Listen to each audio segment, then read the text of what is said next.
Dear students, প্রিয় শিক্ষার্থীরা, আজকে তোমাদের আমি ক্লাস 5-এর অর্থাৎ পঞ্চম শ্রেণীর যে গসাগু আছে সেই গসাগু আজকে তোমাদের আমি শিখিয়ে দিব।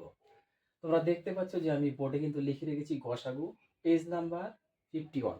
51 পেজে 3-এর যে অঙ্কগুলি আছে সেই অঙ্কগুলি তোমাদের আমি একটু দেখিয়ে দেব। বাকি তোমরা নিজেরাই সব করতে পারবে যদি তোমরা আমার ভিডিওটি প্রথম থেকে একদম শেষ পর্যন্ত মনোযোগ সহকারে দেখো। তার আগে আরেকটি কথা আমি বলে নেই, তোমাদের 51 পেজ অর্থাৎ 51 পেজে তোমাদের 1 এবং 2 আমি একটু দেখিয়ে দিই তোমাদের। এই দেখো, এই যে তোমাদের 51 পেজ অর্থাৎ 51 পেজে 1, 2, 3, আমি 3-এর অঙ্ক একটা দেখিয়ে দিব। 1 আর 2 তোমরা নিজেরাই করতে পারবে যদি আমার এই ভিডিওটি মনোযোগ সহকারে ধৈর্য ধরে তোমরা একটু দেখো। তাহলে চলো বেশি কথা না বাড়িয়ে আমরা অঙ্কগুলি শুরু করি। সবার আগে আমাদের জানতে হবে এই যে গসাগু, তাই না? আমি কথাটা কিন্তু লিখে রেখেছি গসাগু। গসাগু অ্যাকচুয়ালি কি? গসাগু দেখো, আমরা কি জানি? গসাগু, এই গসাগু আমাদের করতে হবে। গসাগু করার আগে আমরা একটু জেনে নিই যে গসাগু কথাটির অর্থ কি। গসাগু কথাটির অর্থ হচ্ছে গরিষ্ঠ, গরিষ্ঠ সাধারণ গুণনীয়ক।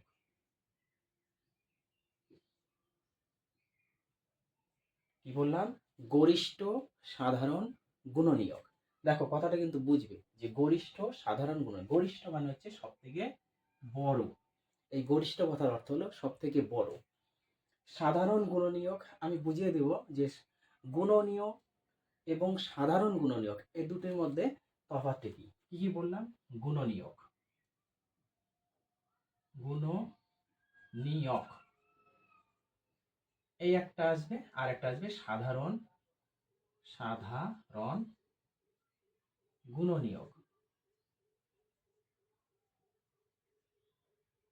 এই দুটো আমি তোমাদের আজকে পরিষ্কারভাবে সম্পূর্ণ বুঝিয়ে দেব। তাহলে আমরা কি জানলাম? গসাগু সমান সমান গরিষ্ঠ সাধারণ গুণনীয়ক। ওকে, এবার গরিষ্ঠ মানে কি বললাম? সব থেকে বড়। এবার গুণনীয়ক কি আর সাধারণ গুণনীয়ক কি আমি তোমাদের অঙ্কটি যখন করাবো তখন সম্পূর্ণ আমি বুঝিয়ে দেব।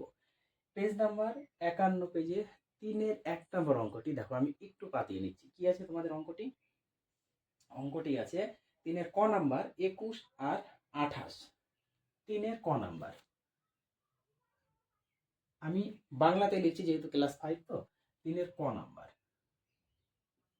কত আছে? 28 আর 21, তাই না? তাহলে 21 আর 28, প্রথমে আছে 21, প্রথমে আছে 21, পরে আছে 28। আমি একটু বাংলাতে লিখছি যেহেতু ক্লাস 5-এর। তাহলে 3-এর ক নম্বর অঙ্কটি আছে 21 আর 28। এই অঙ্কটি বলছে গসাগু নির্ণয় করতে। গসাগু নির্ণয় করার আগে আমাদের কিছু প্রসেস এখানে জেনে নিতে হবে। সেটি কি? আমরা প্রথমে বের করব 21-এর গুণনীয়ক। এই যে গুণনীয়ক কথাটা আমি লিখে রেখেছি, এই গুণনীয়কগুলি কি কি, অর্থাৎ কোন কোন সংখ্যা গুণ করলে আমরা 21 পাই। কি বললাম? কোন কোন সংখ্যা গুণ করলে আমরা 21 পাই সেই সংখ্যাগুলি আমরা লিখে নেব। এটি হচ্ছে তোমাদের গুণনীয়ক। তাহলে আমরা লিখি 21 এর গুণনীয়ক। 21 এর গুণনীয়ক দেখো, 21 এর গুণনীয়ক, 21 এর গুণনীয়কগুলো কি কি? 1 গুণ 21, একটা গুণনীয়ক পেয়ে গেলাম। আর কত কত গুণ করলে আমরা 21 পাচ্ছি? 2 এর সাথে কোনো সংখ্যা গুণ করলে 21 আসছে না, 3 এর সাথে গুণ করতে হবে। 3 গুণ 7, 3 7 21। আর কোনো সংখ্যাতে 21 আসছে? কোনো সংখ্যাতে আসবে না, অর্থাৎ 1 এর সাথে 21 গুণ করলে 21 পাবো এবং 3 এর সাথে 7 গুণ করলে আমরা 21 পাবো। অর্থাৎ 21 এর গুণনীয়কগুলি আমি পেয়ে গেছি। কি কি হচ্ছে 21 এর গুণনীয়কগুলি? 1 হতে পারে, 3 হতে পারে, 7 হতে পারে, আর লাস্টে 21। কিভাবে লিখলাম? এই যে আমি ছোট সংখ্যা থেকে 1 থেকে শুরু করব, 2 থেকে শুরু করব, 3 থেকে শুরু করব, এইভাবে কিন্তু আমি শুরু করেছি। তাহলে 1 এর সাথে 21 গুণ করেছি 21, 2 এর ঘরে কখনো 21 আসবে না, 3 এর ঘরে 7 এর সাথে গুণ করলেই 21 আসবে। তাহলে এই যে এই দিক থেকে এই দিক থেকে 3 গুণ 7 মানে 21। আবার তোমরা অনেকে বলতে পারো যে 3 এর ঘরে 21 আছে, 7 এর ঘরেও তো 21 আছে। অর্থাৎ 3 গুণ 7, এটার অর্থ যে 7 গুণ 3, এটার অর্থ কিন্তু তা। তোমরা কিন্তু আবার ঘুরিয়ে ফিরিয়ে লেখো না যে 7 গুণ 3। বুঝতে পেরেছো? তাহলে এখন সাধারণ গুণনীয়কগুলো আমি বের করছি। দেখো 1 3 1 3, তারপরে কি আছে 7, তারপরে 21। অর্থাৎ আমি প্রথমে ছোট থেকে বড়র দিকে গেছি, সাজিয়ে লিখেছি, কোনো অসুবিধা নেই। ঠিক আছে? তাহলে 21 গুণনীয়ক তোমরা বুঝতে পারলে। তাহলে এই যে গুণনীয়ক কথাটি আশা করি তোমাদের আমি বুঝাতে পেরেছি, তোমরা খুব ভালোভাবে বুঝেছো। এইবার আছে কত 28, 28, 28 গুণনীয়ক, গুণনীয়ক 28 গুণনীয়ক আমরা কি করবো সেম ভাবে। কোন কোন সংখ্যাগুলা আমাদের গুণ করলে 28 আসছে সেটা আমরা দেখব। সবসময় 1 গুণ 28 হয়ে গেল 28। এবার 2 এর ঘরে দেখি, 2 14 দুগুণা 28, 14 দুগুণা 28। 3 এর ঘরে আসবে না 28। 4 এর ঘরে 4 গুণ 7, 4 7 28, আর 4 7 28। আর আসবে কি 5 এর ঘরে আসবে না, 6 এর ঘরে আসবে না, 7 তো হয়ে গেছে, কিন্তু 4 এর ঘরেও যা 7 এর ঘরে তা। 4 গুণ 7 করলেও 28 আসবে, আর 7 গুণ 4 করলেও 28 আসবে। হলো? আর আসবে না। তাহলে আমরা কি কি লিখতে পারি? সমান সমান দিয়ে আমরা কি কি লিখতে পারি? 1 2 4, 1 লিখতে পারি, 2 লিখতে পারি, 4 লিখতে পারি, তারপরে 7 লিখতে পারি, তারপরে 14 লিখতে পারি, আর লাস্টে কত আছে 28। তাহলে 28টা আমরা বসিয়ে দিব। এই হলো আমাদের 21 গুণনীয়ক এবং 28 গুণনীয়ক। তাহলে গুণনীয়ক কথাটি সম্পূর্ণ তোমাদের পরিষ্কার বুঝাতে পেরেছি।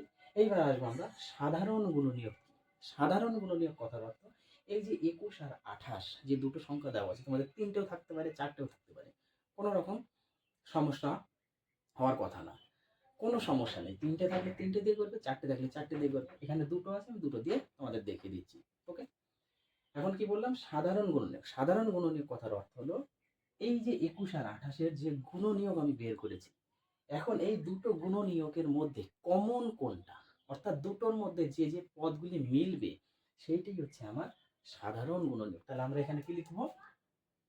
আমরা লিখবো 21 ও 28 এর সাধারণ গুণনীয়ক। কি লিখলাম? 21 ও 28 এর সাধারণ গুণনীয়ক। তাহলে সাধারণ গুণনীয়কগুলি কি? দেখো এবার সাধারণ গুণনীয়কগুলি আমি পাচ্ছি। দেখো এর মধ্যে 1 আছে, 21-এ 1 পেলাম, 28-এও 1 পেলাম, তাহলে 1 আমরা লিখতে পারি সমান সমান 1। আর কি কি মিলছে? এর মধ্যে 3 আছে, এর মধ্যে 3 আছে, 3 নেই, তার মানে এটা মিললো না। এর মধ্যে 7 আছে, এই দেখো এর মধ্যে 7 আছে, 21-এর মধ্যে 7 আছে। এবার 28-এর মধ্যে দেখো, 28-এর মধ্যে এই যে 7, 28-এর মধ্যে 7, তাহলে কমা দিয়ে 7, কমা দিয়ে 7। এর মধ্যে 21 আছে, এর মধ্যে নেই। এর মধ্যে 14 আছে, এর মধ্যে নেই। এর মধ্যে 3 আছে, এর মধ্যে নেই। এর মধ্যে 28 আছে, এর মধ্যে নেই। এর মধ্যে 2 আছে, এর মধ্যে নেই। এর মধ্যে 4 আছে, এর মধ্যে নেই। অর্থাৎ মিললো না। বাকি কোনো সংখ্যা আমাদের মিলছে না। তাহলে যেটা মিললো আমরা সেটা বসিয়ে দিলাম। বুঝতে পারলাম? এই হচ্ছে সাধারণ গুণনীয়ক। বোঝা গেছে? এখন আমাদের অ্যান্সার বের করতে হবে কি? 21 আর 28 এই দুটো গসাগু। এবার গসাগু আমি কি লিখে নিচ্ছি? গরিষ্ঠ সাধারণ গুণনীয়ক। সাধারণ গুণনীয়ক কেন আমি তোমাদের লিখে রেখেছিলাম সাধারণ গুণনীয়ক? কারণ সাধারণ গুণনীয়কের মধ্যে গরিষ্ঠ যে পদটি, অর্থাৎ বড় যে পদটি, সেইটাই হচ্ছে তোমাদের গসাগু। পরিষ্কার? অতএব 21 ও 28-এর গসাগু। গসাগু কত?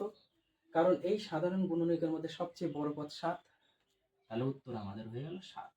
এইভাবে করলেও হবে, কিংবা সাধারণ গুণনীয়ক বের করার পরে যে সংখ্যাগুলি পাবে তোমরা, সেই সংখ্যা দুটো গুণ করে দেবে। দুটো আছে দুটো, যদি 3টে থাকতো তাহলে 3টে, 4টে থাকলে 4টে, আমরা এইভাবে গুণ করে দিতাম, তাহলে আমরা পেয়ে যেতাম। তাহলে এখানে 1 গুণ 7 এটা করলেও হবে, সমান সমান 7। এই হচ্ছে তোমাদের আজকে গসাগু কিভাবে করতে হয় সেই জিনিসটা আমি তোমাদের সম্পূর্ণ বুঝিয়ে দিলাম। এইবার তোমরা এই যে পেজ নাম্বার 51 পেজে 1-এর ক, খ, গ, ঘ, তারপর 2-এর ক, খ, গ, ঘ, উমোচন, এই যে অঙ্কগুলি আছে এখানে কিন্তু বের করতে বলেছে প্রথমে 1-এর ক নাম্বার 8-এর গুণনীয়ক। এই যে আমি যেমন 21-এর গুণনীয়ক বের করেছি, তোমরা শুধু গুণনীয়ক বের করে ছেড়ে দিবে, এটাই উত্তর। আশা করি বুঝতে পেরেছ। 2-এর বলছে এবার সাধারণ গুণনীয়ক নির্ণয় করো। 14 আর 21 ক নাম্বার যেটা আছে, 14 21, আমি যেমন 21 আর 28-এর গুণনীয়কগুলি বের করলাম, সাধারণ গুণনীয়ক প্রথমে গুণনীয়ক বের করবে, গুণনীয়ক বের করার পরে এই যে সাধারণ গুণনীয়কটা বের করলে তোমাদের হয়ে গেল। তাহলে আজকে গসাগু করাতে গিয়ে তোমাদের গুণনীয়ক শিখিয়ে দিলাম, সাধারণ গুণনীয়ক শিখিয়ে দিলাম, এবং গসাগু কিভাবে করতে হয় সেটা পরিষ্কার কিন্তু হয়ে গেল। অর্থাৎ 51 পেজে যে 1 2 3-এ যে অঙ্কগুলি আছে সেই অঙ্কগুলি তোমরা একটু চেষ্টা করবে, তারপরে আমি পরবর্তী ভিডিওতে তোমাদের যে সমস্যা আছে সেই সমস্যাগুলি সমাধান আমি করে দিব। তাহলে আজকে তোমাদের এখানে এতটুকুই ক্লাস। পরের ভিডিওতে আবার তোমাদের সাথে আমার